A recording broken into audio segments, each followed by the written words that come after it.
Hello and welcome to the Women's Cut. I'm Jay. That's Seaway. Let's get started. Girl, you had a day and a week or a week and a day yesterday. I did. Are you feeling better, my friend? I'm still a little drained. So if you don't know what Jay's talking about, I'm training for the Chicago Marathon and the New York Marathon. Crazy. Absolutely insane. 0 stars, do not recommend.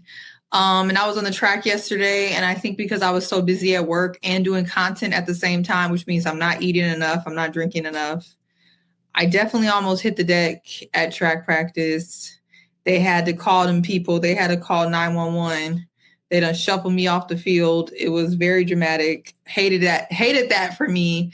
Luckily enough, when I got in the ambulance, my vital signs were mostly normal, but I was severely dehydrated. Shout out to the paramedics, Chicago paramedics. I told them they were angels. They gave me IV. They were so sweet to me, so reassuring. They got me good enough where I can go home.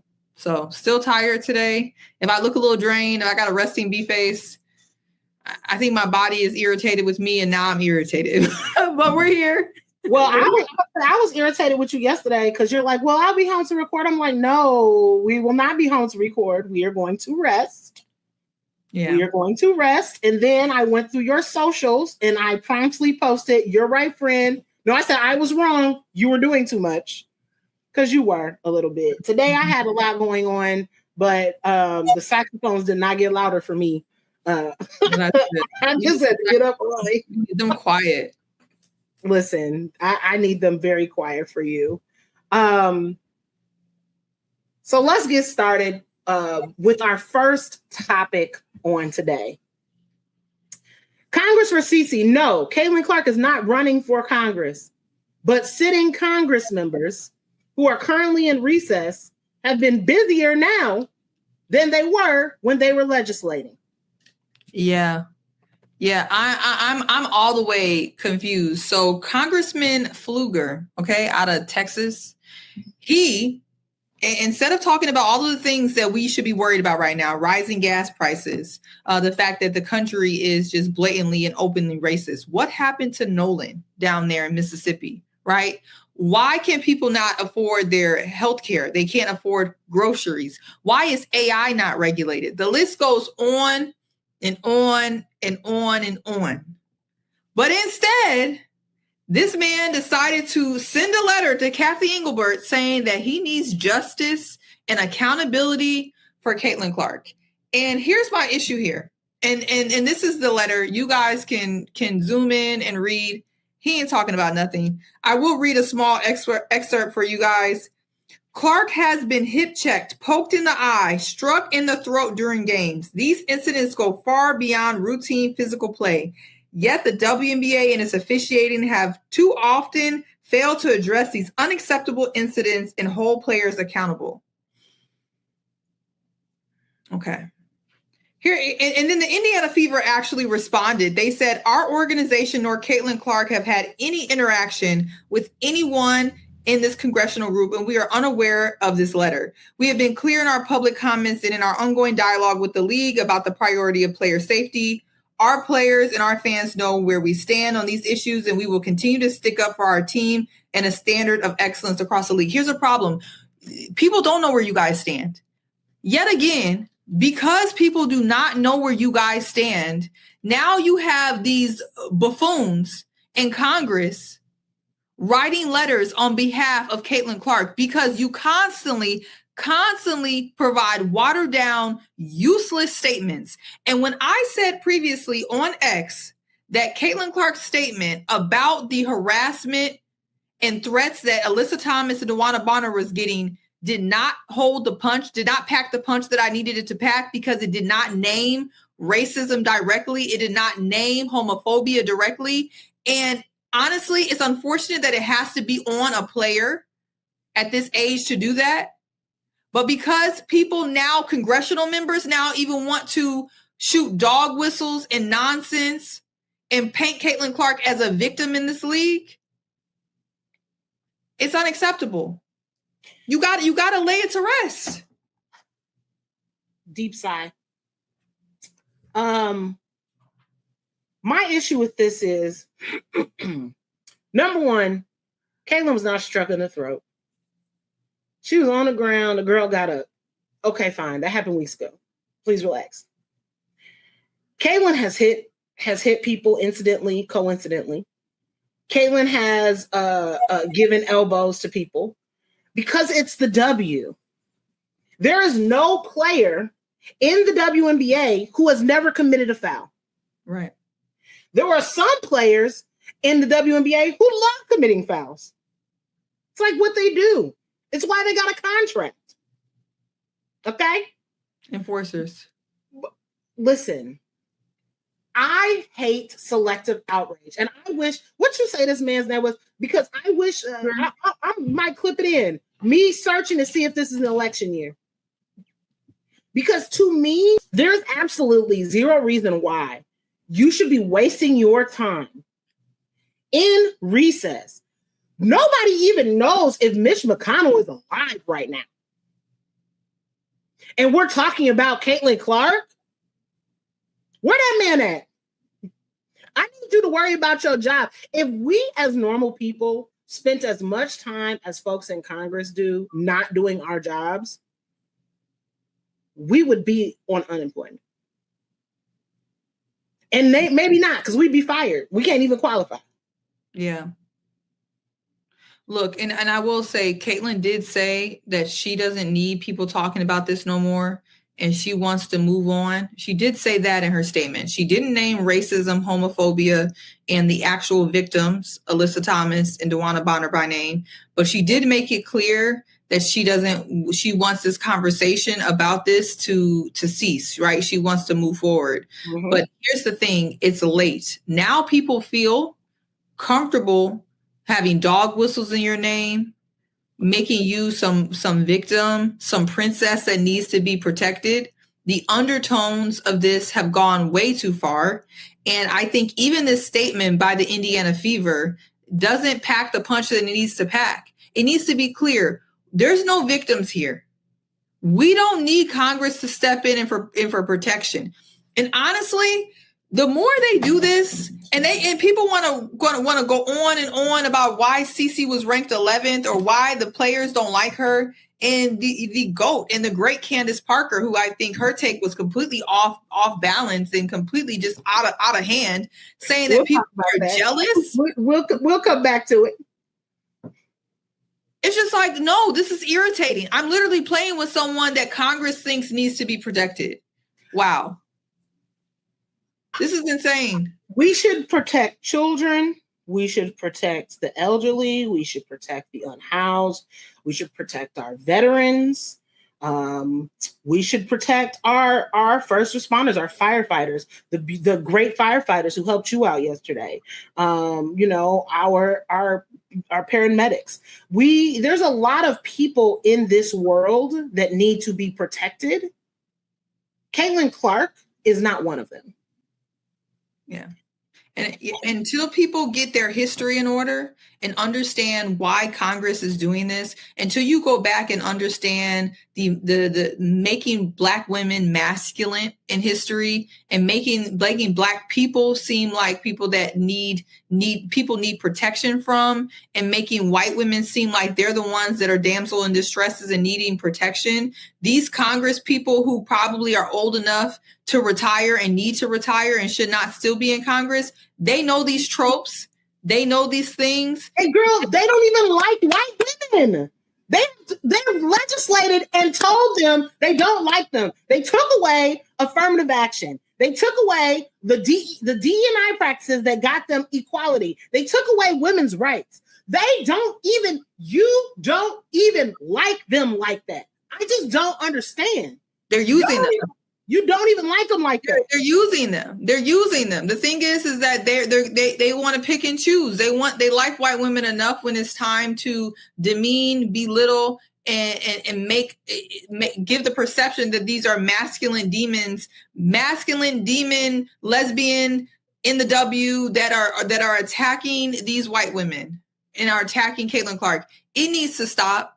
And personally, I think the Fever, they put out this statement like, hey, for now, they really need to go back to the drawing board and figure out how, as a media, not just as a team, but how their marketing department and PR department are going to come out and figure out what are they going to say that is going to really pack the punch that sends the message that they don't want this type of stuff around Caitlin's name, on Caitlin's name again. And then to Kathy Engelbert and Adam Silver, the W has been a festering ground for nonsense, and allowing it to do that for profitability is a problem. And it gets to a point where they need to do something. You guys are making a mockery out of this league. This has been drama all week. Yeah. And we can get into some of that, but it's been too much. Yeah. It's been too much. But before we move on, I just want to note that Caitlin Clark has protected her image, her name, image, and likeness so tightly that she was not included on the WNBA's 30 Year of the W poster. Sophie was included because they did not have the rights to her name, which was copyrighted and trademarked. Yet, it's a lot of people out here without cease and desist. That's all I'm going to say. The last thing I'm going to say. Yeah. Now, the WNBA itself has been very busy. We've had releases. We've had waivers. We have been on the phone, or we have been texting for the last 48 hours in pure disbelief at some of the moves that have been made. I want to start this by sending a shout out to Sanaya Rivers. She took a very hard fall today. She's one of my favorite young W players, one of my favorite follows on social. So I really wish her a very speedy recovery. But wishing you well. The WNBA has been busy, girl. Starting with what had us purely gagged. Kennedy Carter's release. Yeah. What does she have to do, friend? Because realistically, she's the reason why they won a very big majority of their early games after she was signed. And I'm just confused as to what she's going to have to do in order to find a sticking point in the league.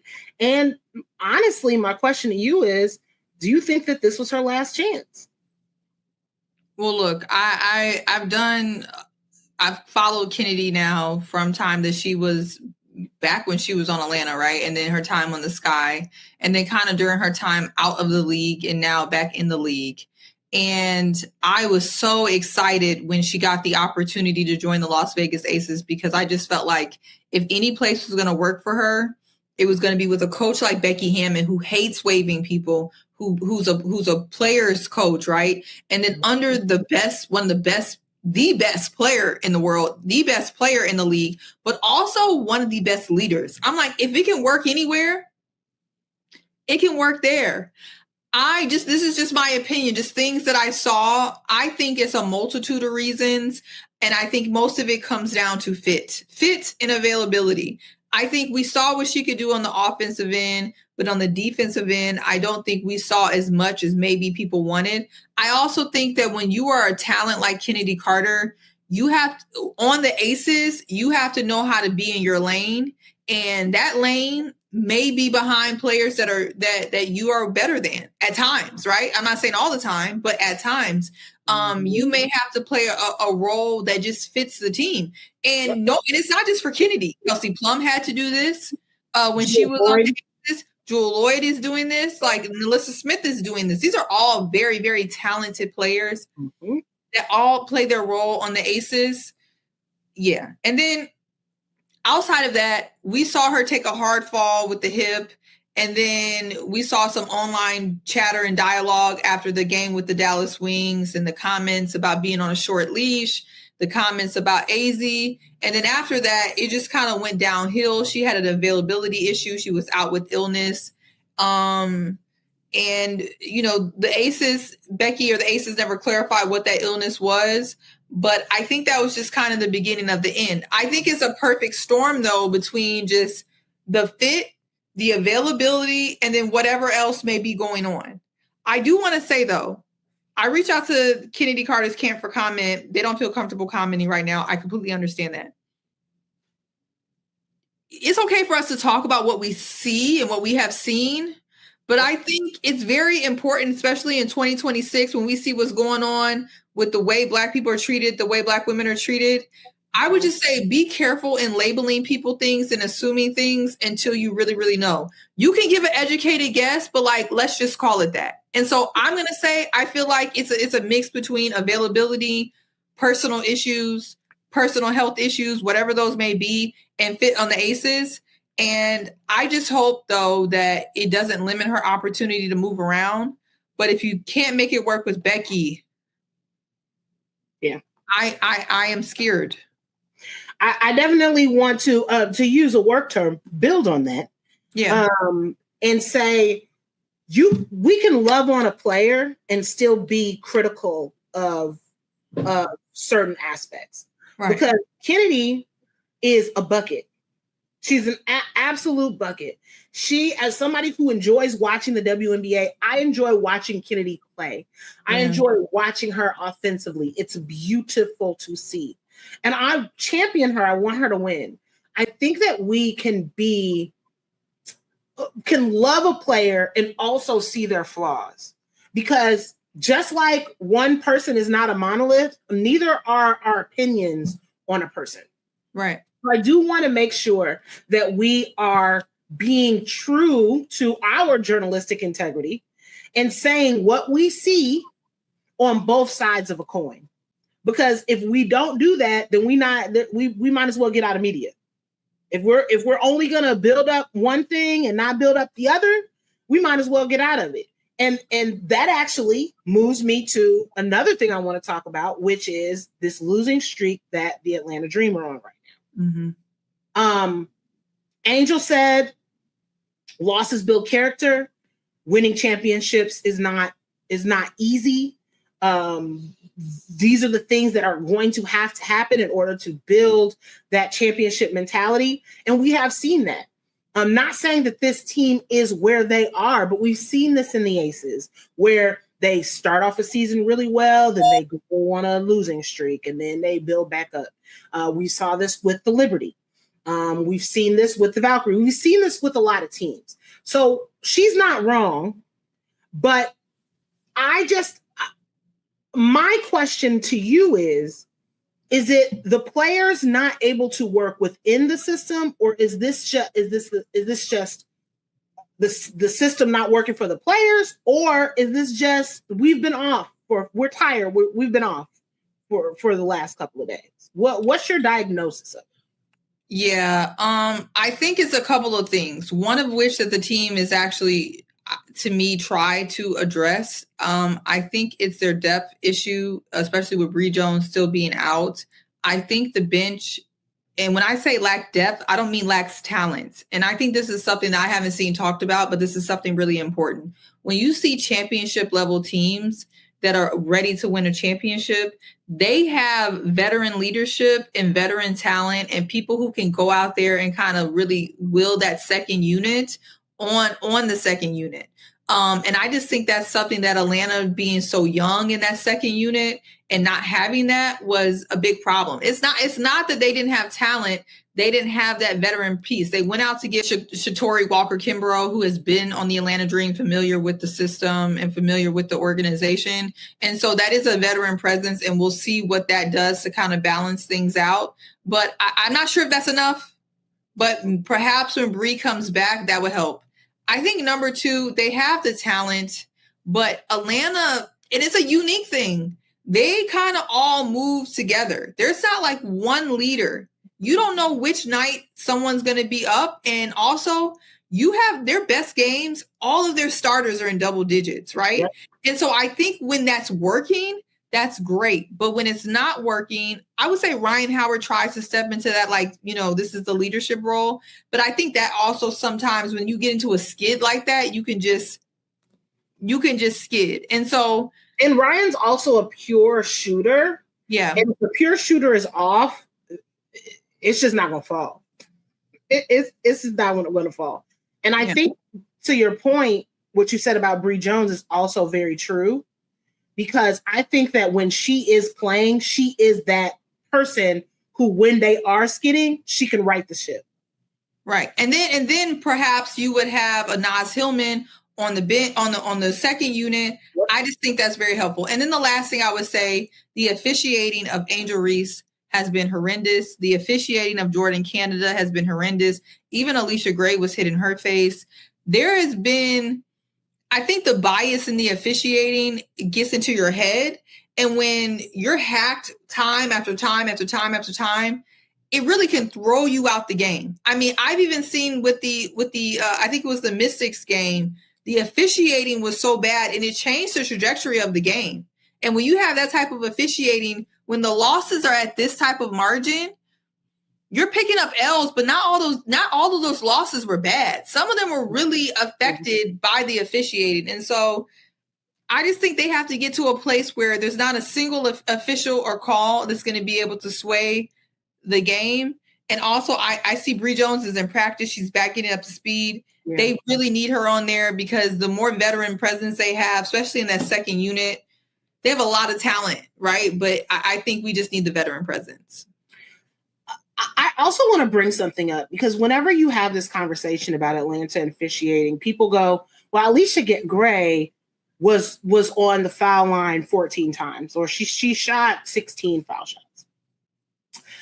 I need people to understand, and I'm going to say this real direct to the camera, that is latent racism.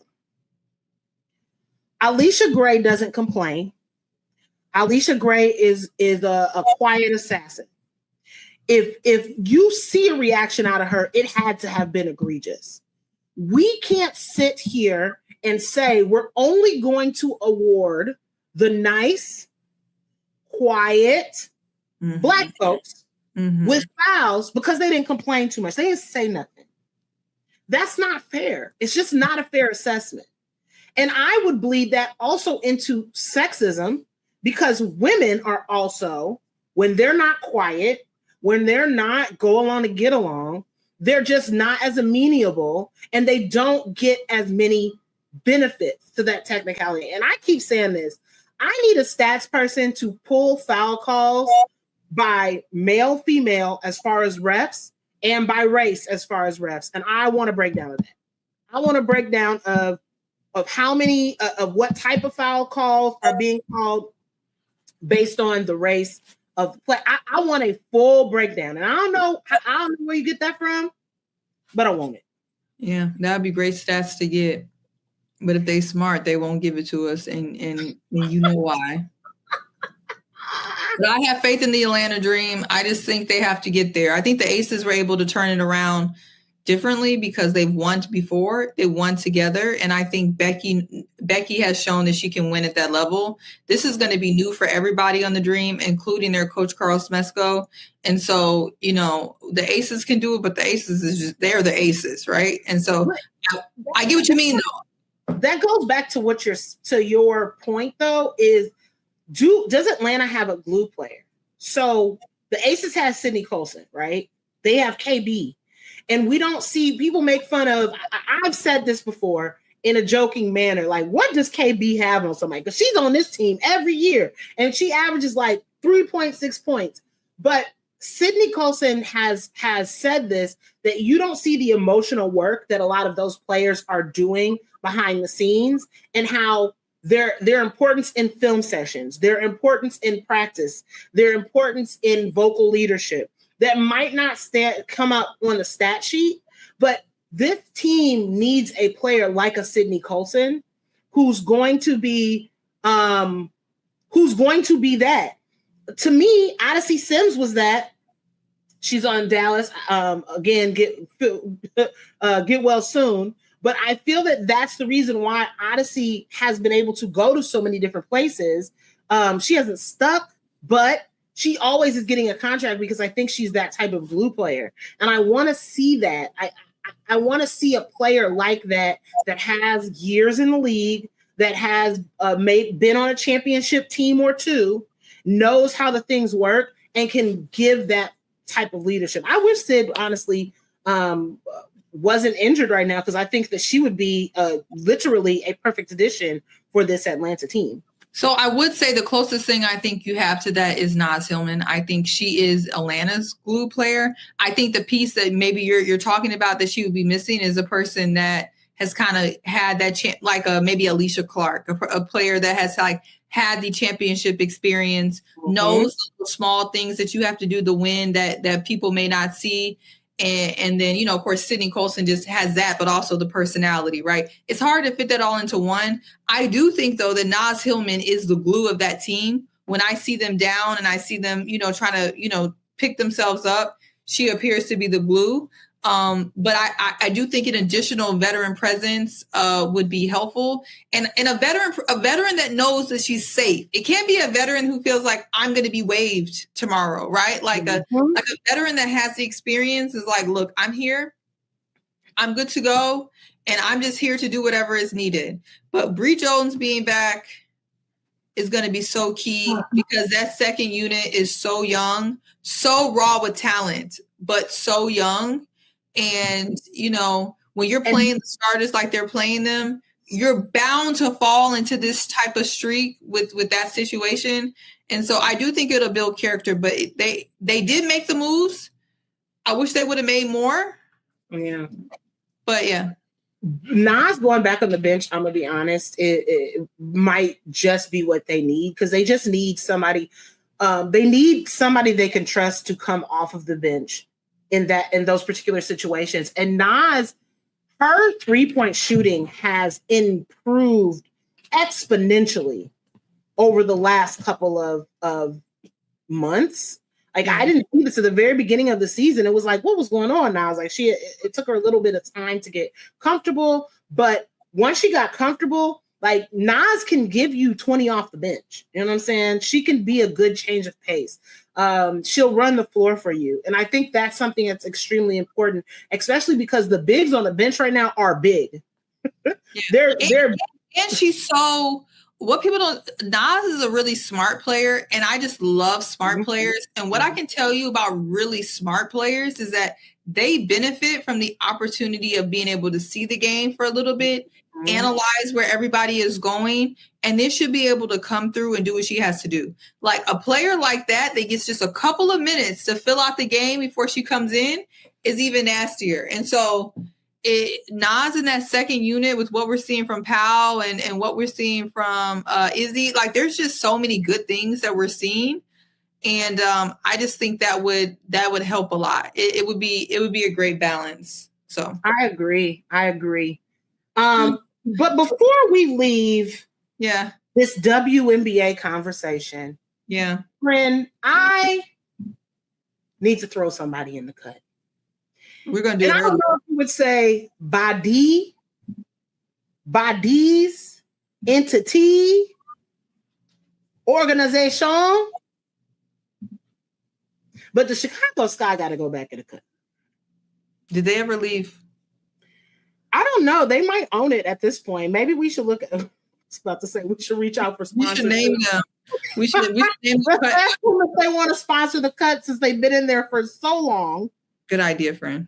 Holla at me.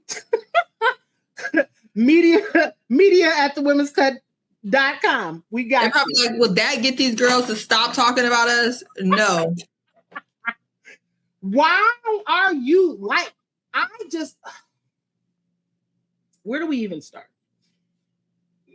I'm very upset about this whole stadium situation. But if you could break down what's been going on with your girl Skylar, one of your top 5 players of all time, I believe. Of course, yeah. Love Skylar. She's the reason why I started watching women's college basketball. Look, Skylar Diggins came to the Chicago Sky for proximity to her family, her mom. She's from Indiana, South Bend. Shout out to South Bend.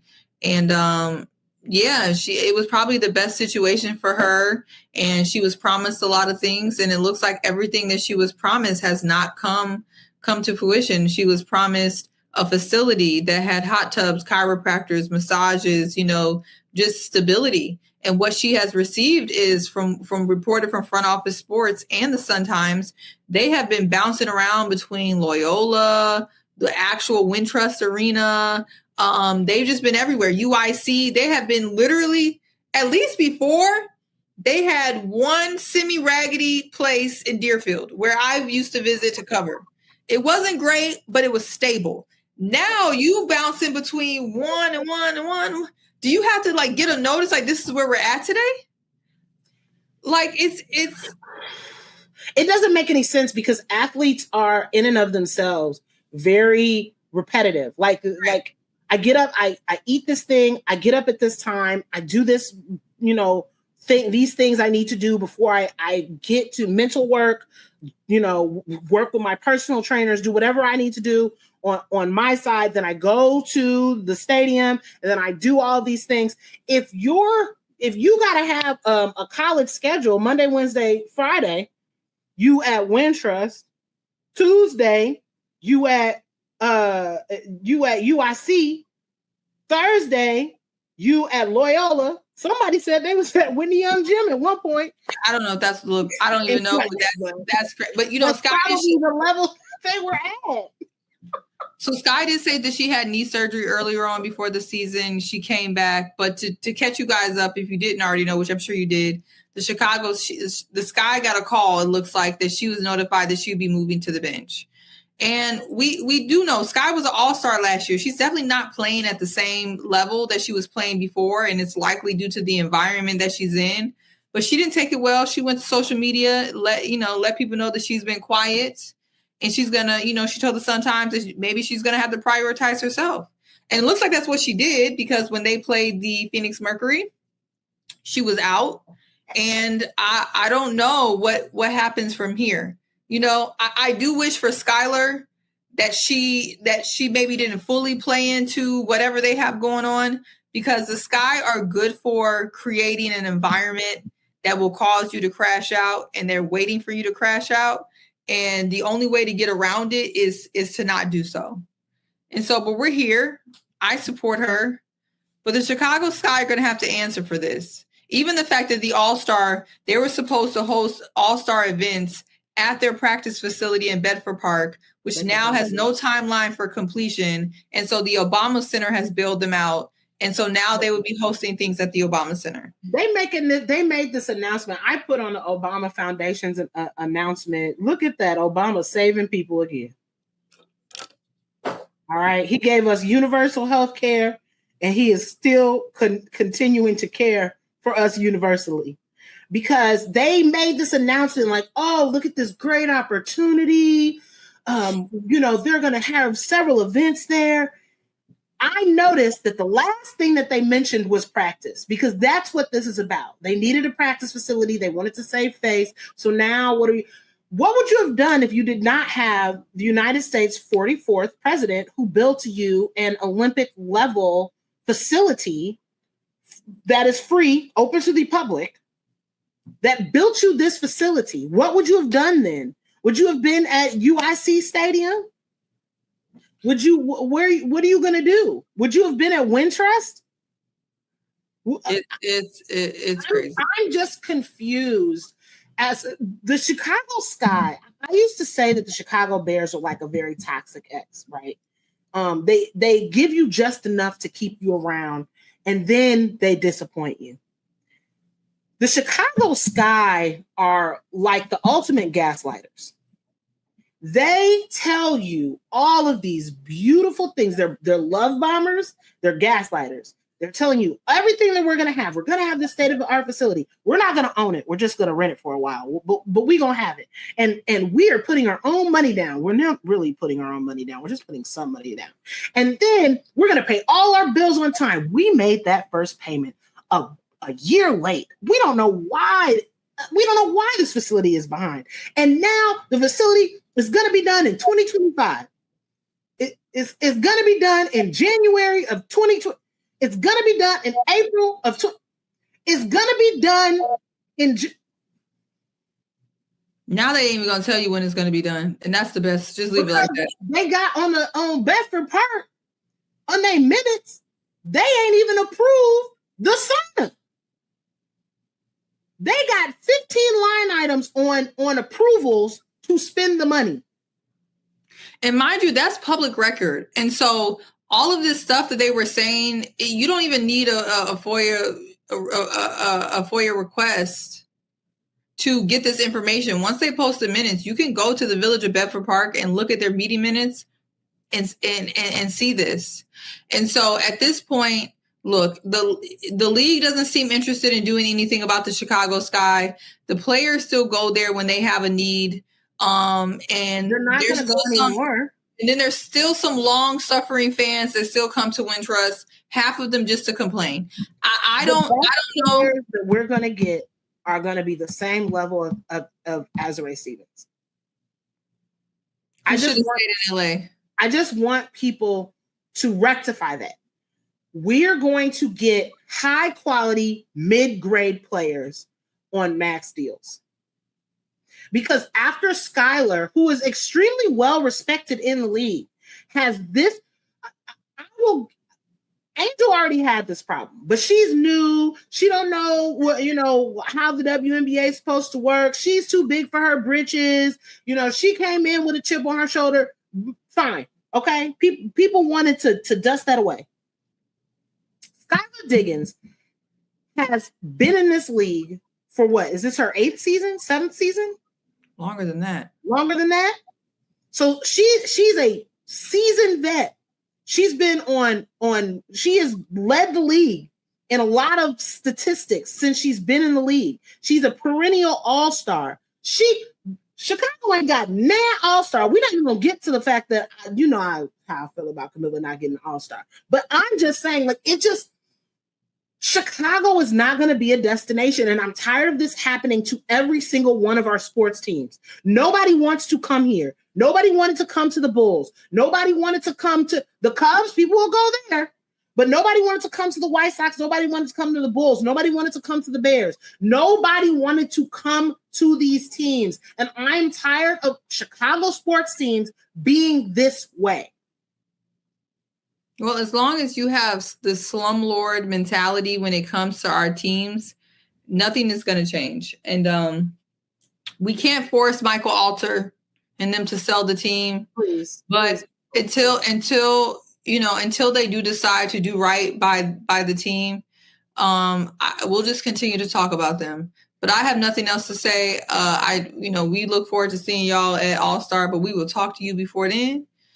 We definitely will. And I will say this, Janae will be covering rugby because that's the last championship that the Chicago Hounds brought back a rugby championship to the city of Chicago.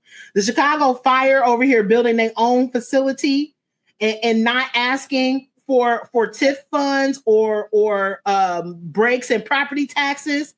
I hope the Chicago Fire start winning stuff. I hope that people get rewarded for doing right by their fans. That's all I want. So we're going to, the way I was locked in a FIFA, me and the Chicago Fire are about to be like this. It's been a lot of racism. Well, I mean, people don't know. I lived in Argentina and I told people that was the unhappiest I've ever been. My parents came to visit me and I told them to go home. Don't even come here. I was miserable. I honestly, that is a country that will never see me. Argentina almost lost. It was crazy. They were down. They was down like 2-0 with 12 minutes left. And then Messi is he's just really good at football.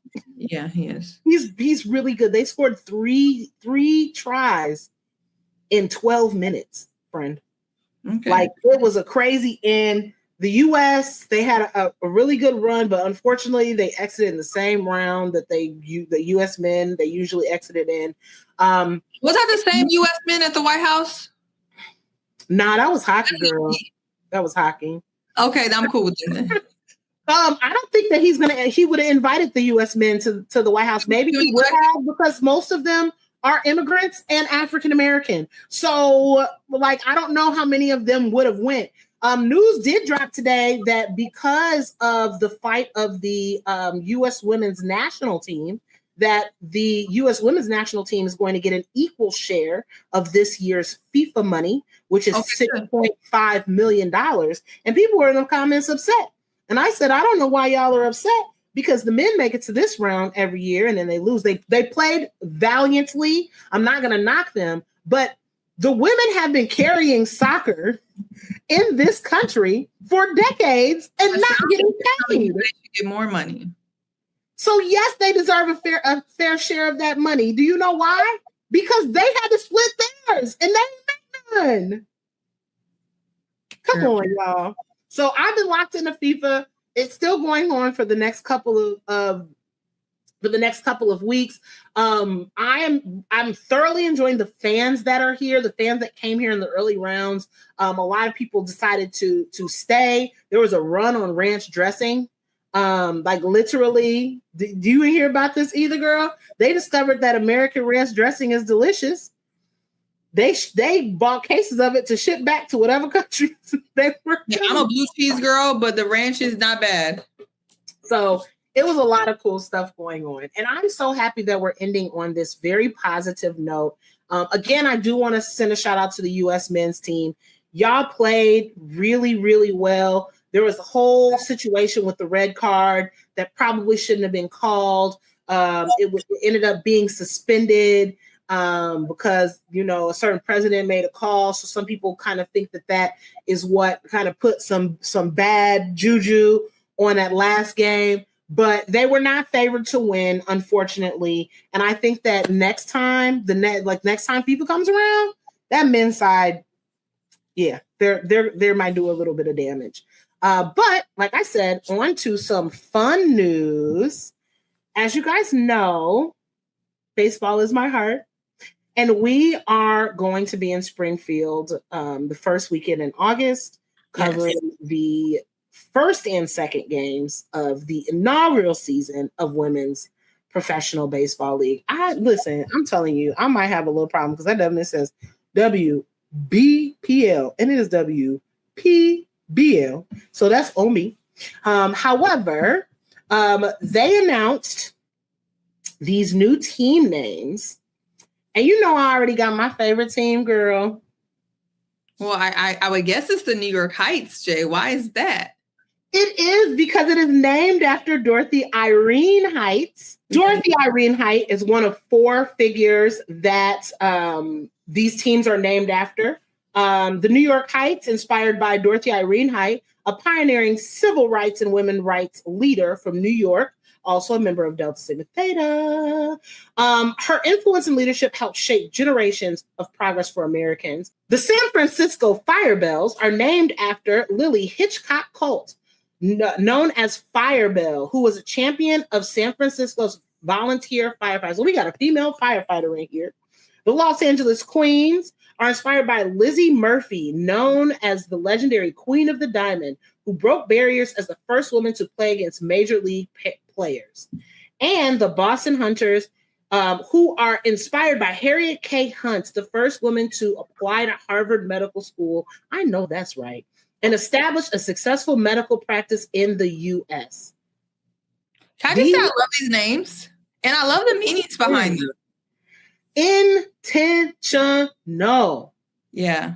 Intentional. And the logos are cute. Like I can see these the Queens. I don't know. I'm really gravitating towards the Queens and the Firebells. I don't know. They're both speaking to me. Maybe it's because I'm a fire sign. And then, you know, we're all queens. I don't know. Those two things are gravitating towards me, but I just love all of the names. I love the intentionality. I love the strong women that they're named after inspired by. I can't wait to get my merch, friend. The way I'm gonna be merched out. So I hope to, while Jay is explaining everything that I may be missing about this beautiful sport of baseball, I definitely want to also be, you know, hopefully we get a chance to talk to some of the ladies of the league, interview them, and just provide context of how they got here. I know we know all about women's softball, but there's not as much information on just women's baseball and how these women got to this level to compete at this inaugural league. And so I'm excited to learn more about them and share their stories. Yes. I'm super excited. I love covering sports with you, friend. It's always a good time. Yeah, I'm glad we found each other. This has been a good blend. This has been, you know, what's your zodiac sign? A Leo. Oh, that's why.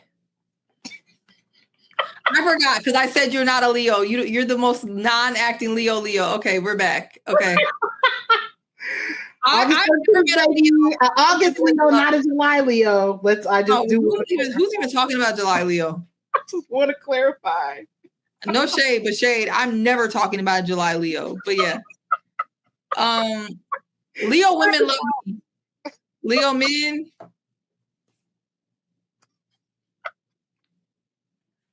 Yeah. Anyway. Shout out to my cousin Devontae. I love you, boy. I know he's giving women hell. I just loop Leo Virgo men. That's how. Well, there's probably a lot of people. The Sky, the cut is about to be renamed after the Sky, and so they're in there. And then definitely Congress opining in women's business. Okay, the Congress in women's business where they don't need to be. Congress, stay out of women's business. Okay, stay out of our uterus. No, don't even like us. You don't even like us.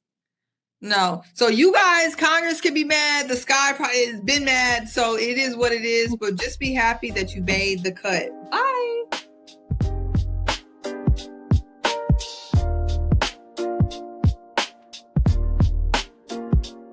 Chicago Clubhouse Network production.